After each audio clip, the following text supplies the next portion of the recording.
अस्सलाम वालेकुम क्लास। अच्छा बच्चों, कल हमने एडिशन किया था फ्रैक्शंस का। आज का हमारा टॉपिक है सब्ट्रैक्शन। ठीक है, रूल वही सेम है जैसे मैंने कल बताया था कि एडिशन और सब्ट्रैक्शन का रूल वही होता है। क्या रूल होता है? रूल इज़ कि हमने डिनोमिनेटर सेम करना होता है। जब हमारा डिनोमिनेटर सेम हो जाएगा देन हम ऊपर वाले नंबर्स को, न्यूमिनेटर्स को ऐड या सब्ट्रैक्ट कर सकते हैं। कल हमने एडिशन किया था, आज सब्ट्रैक्शन है। अब हमारे पास क्वेश्चन है 1/2 - 1/3। इसके वही उसी तरह दो तरीक़ेकार हैं। या तो आप एलसीएम ले लें या आप डायरेक्ट कर लें, 2 को 3 से, 3 को 2 से। ठीक है, डिनोमिनेटर हमने सेम करना है। हमने एज इट इज़ क्वेश्चन लिखा 1/2 - 1/3। ठीक है, 2 की टेबल में और 3 की टेबल में कौन सा ऐसा नंबर है जो दोनों की टेबल में आता है, ये हमें ओरली पता चल रहा है। 6 भी आता है, 12 भी आता है, और अगर आप देखें 30 भी आता है। ठीक है, 18 भी आता है, एक्सेट्रा। ठीक है, तो हम सबसे छोटे वाले को लेके चलते हैं। क्यों? आप दूसरे नंबर्स भी ले सकते हैं, कोई इशू नहीं है। सबसे छोटे वाले में क्या होगा, टेबल्स छोटे होंगे, आंसर जल्दी निकल आएगा, मिस्टेक्स के चांसेस कम होंगे, तो इसलिए हम छोटे वाले को लेके चलते हैं। 6 ऐसा कॉमन है, अगर आप एलसीएम भी लोगे 2 और 3 का तो उसका एलसीएम भी क्या आएगा, 6। ठीक है, यानी कि 6 2 की टेबल में भी आता है, 3 की टेबल में भी। 2 की टेबल में 6 आता है 3 पे, नीचे 3 से मल्टीप्लाई किया है तो ऊपर भी 3 से। 3 की टेबल में 6 आता है 2 पे, नीचे 2 से किया मल्टीप्लाई तो ऊपर भी 2 से। अब इसको सॉल्व करेंगे, 1 3 ज़ा 3, 2 3 ज़ा 6, माइनस 1 2 ज़ा 2, 3 2 ज़ा 6। नीचे 6 6 आ गया, हमारा डिनोमिनेटर सेम हो गया। जब हमारा डिनोमिनेटर सेम हो जाएगा देन हम ऊपर वाले न्यूमिनेटर्स को माइनस या प्लस कर सकते हैं। क्योंकि हमारे पास माइनस का क्वेश्चन है तो हम माइनस करेंगे। 3 - 2, नीचे 6 कॉमन, 3 में से 2 गए, 1/6। This is your answer. ठीक, क्लियर हुआ? एक और क्वेश्चन समझा देती हूँ इसी तरह का। अब हमारे पास क्वेश्चन है 7/10 - 13/20। ठीक है, अगर हम इसका एलसीएम लेके भी हम बच्चों सॉल्व कर सकते हैं, वो तरीक़ाकार भी ठीक है। हम इसको 10 20 ज़ा 20, 10 ज़ा आंसर इज़ 200। हम इसको इस तरह लेके भी चल सकते हैं। इसका इससे भी सिंपल वे क्या है, हम रूल को माइंड में रखते हैं। रूल इज़ के नीचे डिनोमिनेटर सेम होना चाहिए। मैंने एज इट इज़ क्वेश्चन लिखा।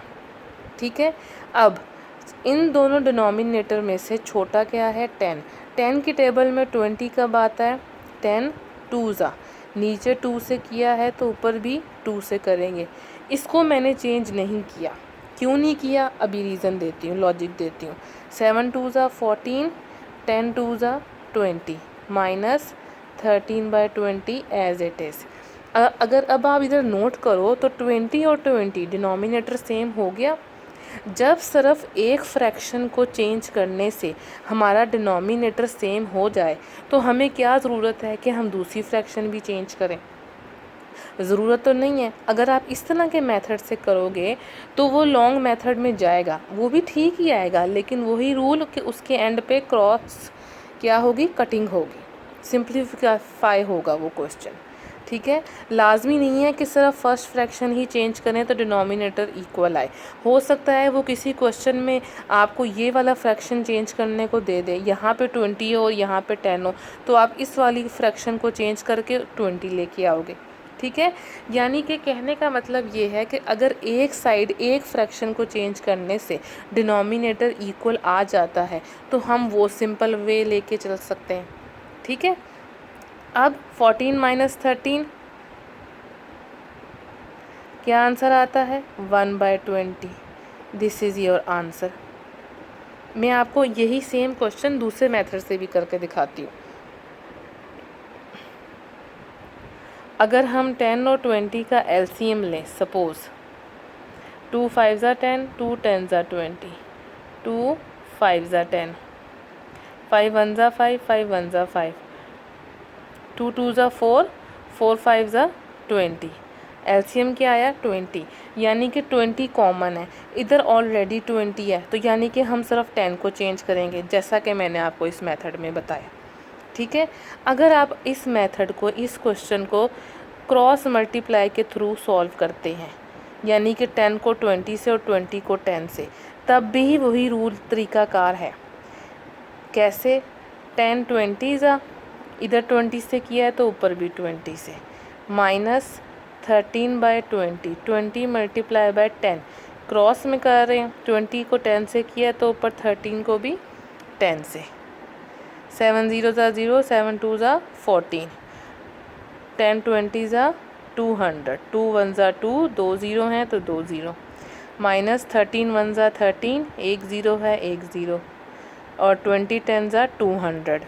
ठीक है, अब हम 140 माइनस 130 रफ वर्क में करते हैं, 0 में से 0 गए 0, 4 में से 3 गए 1, आंसर इज़ 10/200।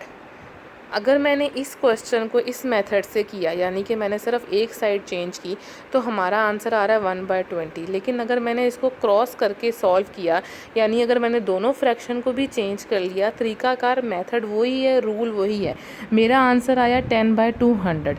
अब यहाँ से हमें क्लियर हो रहा है इस फ्रैक्शन से कि आखिर वाला ज़ीरो आखिर वाले ज़ीरो से कट हो गया, तो इसका आंसर क्या बचा? 1/20। This is the answer. इसका इधर भी आंसर 1/20 है और इधर भी आंसर 1/20 है। यानी कि बच्चों, आप जिस मर्ज़ी मेथड से करो, अगर एक साइड चेंज होती है तो आप वैसे कर लो, वो ज़्यादा सिंपल है। अगर आप दोनों को चेंज करके करते हो तो मल्टीप्लिकेशन थोड़ी लेंदी होती है, ठीक है, लेकिन आंसर हमारा वही आएगा, सेम ही आएगा। जोन सा भी आपको इजी लगता है तरीकाकार, आप वो फॉलो कर सकते हैं। अगर आप इस फर्स्ट क्वेश्चन में देखें, इस फर्स्ट क्वेश्चन में 2 की टेबल में 3 नहीं आता और 3 की टेबल में 2 नहीं आता। इसमें ये ऑप्शन ही नहीं है कि हम खाली एक फ्रैक्शन को चेंज करें। दैट्स वाई इसमें हमने दोनों को माइंड में रखते हुए, दोनों का एलसीएम लेते हुए, इनको दोनों का डिनोमिनेटर को इक्वल करने के लिए चेंज किया। इस वाले क्वेश्चन में हमारे पास ऑप्शन है कि हम खाली एक को चेंज कर सकते हैं। दैट्स वाई हमने इसमें इजी मेथड फॉलो किया। ठीक है, मैं साथ काम अटैच कर रही हूँ। बाकी क्वेश्चंस का क्वेश्चन नंबर 9 to 18 आपने कॉपी पे करने हैं और उसके बाद इनकी प्रैक्टिस करनी है। कोशिश कीजिएगा कि खुद कीजिएगा, और अगर कोई क्वेश्चन समझ में ना आए तो मुझे बताइएगा, मैं एक्सप्लेन कर दूँगी। ठीक है, ओके, गुड लक, अल्लाह हाफिज़।